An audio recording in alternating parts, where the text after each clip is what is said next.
the World Health Organization, WHO, via its International Agency for Research on Cancer, the IARC, made headlines around the globe when it declared red meat probably carcinogenic to humans. Steak, lamb, pork and beef, foods that had nourished civilizations for millennia, were suddenly likened to tobacco and asbestos. The declaration triggered widespread panic, reshaped public health guidelines, and fueled a wave of anti-meat sentiment. But was this warning rooted in robust science, or was it a gross distortion of the evidence driven by ideology or institutional bias? A deeper look into the WHO's review reveals a troubling pattern of selective reporting, overstated risk, and disregard for anything that challenged the idea that red meat causes cancer. Rather than presenting a balanced evaluation, the agency's conclusions appear to have amplified a preordained narrative that red meat is dangerous. This portrayal has not only misled the public, but also marginalised subsequent studies that challenge the WHO's claims.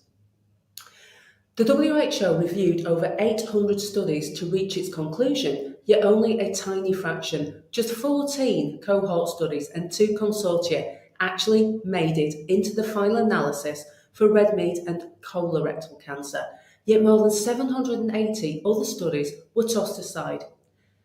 And what did those discarded studies have in common? Many didn't find any meaningful link between red meat and cancer. In other words, if a study didn't support the narrative, it didn't make the cut. Even more telling is what the WHO didn't investigate. They focused solely on colorectal cancer because, quite simply, there was no convincing evidence tying red meat to any other form of cancer. Yet the headlines didn't say, weak selective evidence suggests red meat might increase risk of one type of cancer in some people. They said red meat causes cancer. That distinction was conveniently lost in the media frenzy, and perhaps that was exactly the point. Even among the studies included, few showed a clear association between red meat and colorectal cancer. The handful that did often found significance only in very specific subgroups or at extreme intake levels. Hardly grounds for a global dietary warning. Let's have a look at the studies that were included. The Dutch monitoring project gave the scary sounding statistic that men eating red meat 5 or more times per week had an odds ratio of 2.7, but the study had just 102 cases and ignored key meat sources in the Dutch diet. What this actually means is that one extra person got cancer as a consequence of eating red meat. In the Adventist Health Study, a mostly vegetarian population, the relative risk for consumers of beef or pork was 1.9, but only compared to total abstainers, and the baseline risk was already unusually low. Other studies yield similarly specific and limited results. The Melbourne Collaborative Cohort Study reported a risk for rectal, not colon cancer, at over 6.5 servings per week. The Swedish mammography cohort showed increased risk for distal colon cancer only, not for other colorectal cancers. The Shanghai Women's Health Study found no risk at normal consumption, with a modest risk only at greater than 100 grams a day, levels uncommon even in meat-loving cultures. In every case, risk was localized, limited, or only present under extreme conditions. One of the sneakiest parts of the WHO's message was how it used statistics to make red meat sound far more dangerous than it really is. They talked about relative risk, which can sound dramatic, but it doesn't tell you how big the risk actually is in real life. Here's what that means.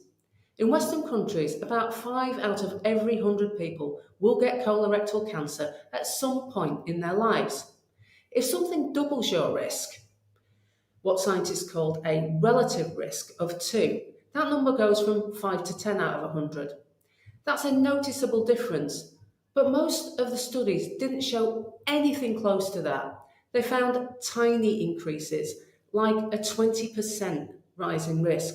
That means your lifetime risk would go from 5 to 6 out of 100, one extra person out of 100 over an entire lifetime.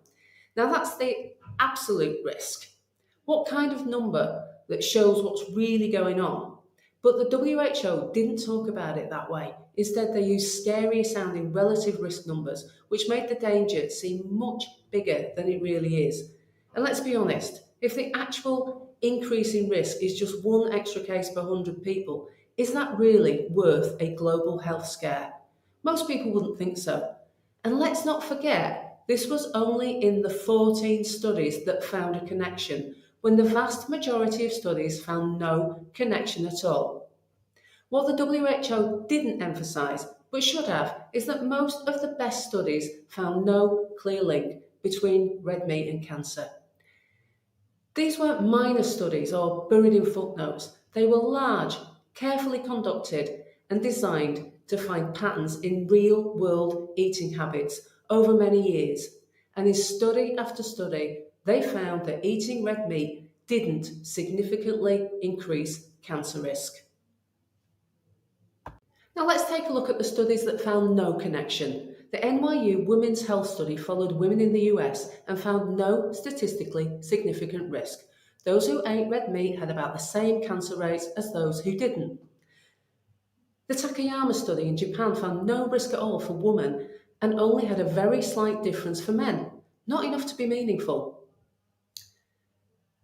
The alpha tocopherol beta-carotene study, a major trial involving Finnish men, actually showed a lower risk for red meat eaters, though the difference was not statistically strong. The Iowa Women's Health Study saw a small increased risk, but again, it wasn't statistically significant, which means it could have easily been due to chance. The Danish Diet, Cancer and Health Cohort, a huge European study, found almost no difference in cancer rates, even among people who ate more red meat every day. The Shanghai Women's Health Study showed no risk at typical intake levels. In fact, red meat eaters had slightly lower cancer rates, though again, not enough to call it protective. The Singapore Chinese Health Study found red meat had no measurable impact.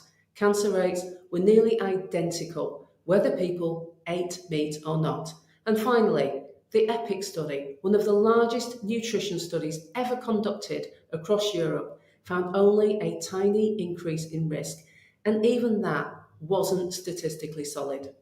What all these studies tell us is simple. Most people eating red meat in normal amounts are not at increased risk of cancer.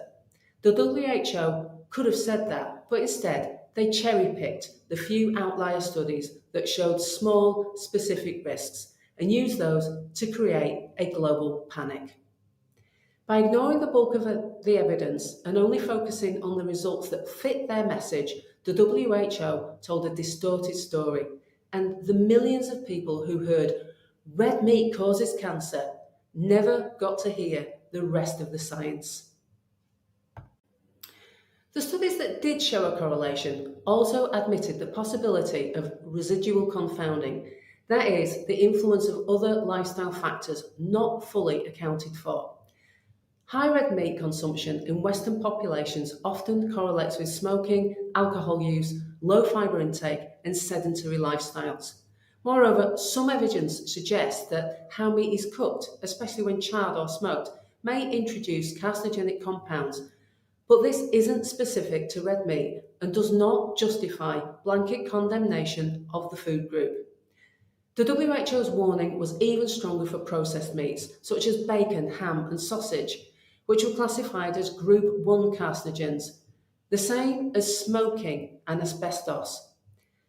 While the evidence here is somewhat stronger, the absolute risk remains minuscule, about one additional case per 100 people over a lifetime amongst the highest consumers. But let's remember, processed meats contain a whole host of artificial ingredients that are known carcinogens. So it's not the meat causing the problem, it's what they put in it. Equating a bacon sandwich to a packet of cigarettes is a striking example of irresponsible fear-mongering. So who is actually at risk? When they calculated the actual risk, it showed that those at risk were limited to a small subset of older men in Western countries who consume large amounts of red meat every single day over many years. And even then, the increased risk was only very small. Women, people in non-Western nations, and those eating red meat moderately showed no increased risk in most studies. The key drivers of colorectal cancer remain smoking, heavy alcohol use, obesity, sedentary lifestyle, and family history. In fact, the main criticism of the studies was that these things were not controlled for. Yet, subsequent evaluation of studies connecting red meat to colorectal cancer has actually shown these factors were present in cohorts showing highest risk. The claim that red meat causes cancer is not supported by the best available evidence. The risk, if it exists at all, is small, inconsistent, and restricted to extreme dietary patterns. The WHO's classification not only misled the public, but also distorted scientific discourse, silencing more opposing findings and vilifying a food that has nourished humanity for centuries. So, enjoy your roast, your steak, or your Sunday lamb. The science does not condemn red meat. The WHO did that.